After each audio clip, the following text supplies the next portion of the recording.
पहाड़ियों के बीच बसे कलापुर गांव में विक्रम नाम का एक चतुर व्यापारी रहता था, जो विदेशी मसालों के व्यापार के लिए दूर दूर तक जाना जाता था। विक्रम का व्यवसाय काफी हद तक उसके वफादार पालतू गधे की बदौलत फला फूला, जो कर्तव्य निष्ठा से उनके कीमती माल को हर दिन बाजार में ले जाता था। उनकी दिनचर्या सरल तथा प्रभावी थी। विक्रम स्थानीय किसानों और व्यापारियों से बेहतरीन मसाले इकट्ठा करते थे, फिर उन्हें पास के मिल में पीसकर पाउडर बनाते थे।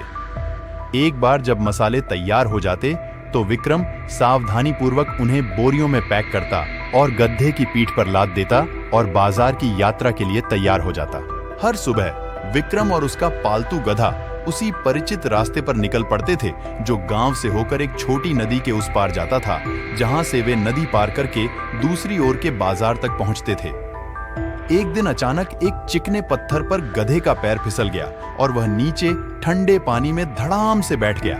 जैसे ही वह नदी की उथली गहराई में बैठा, नदी के पानी से सारा मसाला बह गया, जिससे गधे को काफी हल्का और मसाले की बोझ से मुक्ति मिल गया। गधे को अब समझ में आ गया था कि नदी में बैठने से उसे मेहनत नहीं करना पड़ेगा और आराम होगा। अब गधे रोज बाजार जाते समय बहाने से नदी पे बैठ जाता और उसका बोझ निकल जाता। उसे एहसास हुआ कि दुर्घटनाओं का बहाना बनाकर वह अपने कर्तव्यों से बच सकता है और अपने कठिन काम से इत्मीनान से आराम का आनंद ले सकता है। उस दिन के बाद से गधे की हरकतें रोजमर्रा की बात हो गईं। चतुराई से वह नदी में बैठने का बहाना ढूंढता था, जिससे विक्रम को अथाह नुकसान उठाना पड़ता था, क्योंकि उनका सामान पानी के धारा में बह जाता था। लेकिन गधा अपनी नई स्वतंत्रता का आनंद लेने के लिए दृढ़ संकल्पित था। रोज रोज की इस हरकत से व्यापारी को काफी नुकसान सहना पड़ा। उसे समझ आ गया कि गधे जानबूझकर ऐसे हरकत कर रहा है। उसे गधे पर काफी गुस्सा आया, लेकिन उसने इस समस्या को अपनी तरकीब से सुलझाने की ठानी। विक्रम ने गधे की शरारतों को हमेशा के लिए खत्म करने की एक चालाक योजना तैयार की। अगली सुबह मसाले पैक करने के बजाय विक्रम ने सावधानी से अपने घर से ऊनी और सूती कपड़ों की एक बोरी भर ली।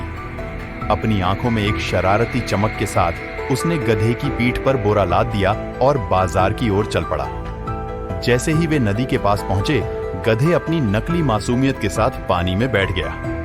हालांकि इस बार जैसे ही बोरे में रखे कपड़ों ने पानी सोख लिया, उनका वजन तेजी से बढ़ गया और गधे को नदी की गहराई में खींच ले गया।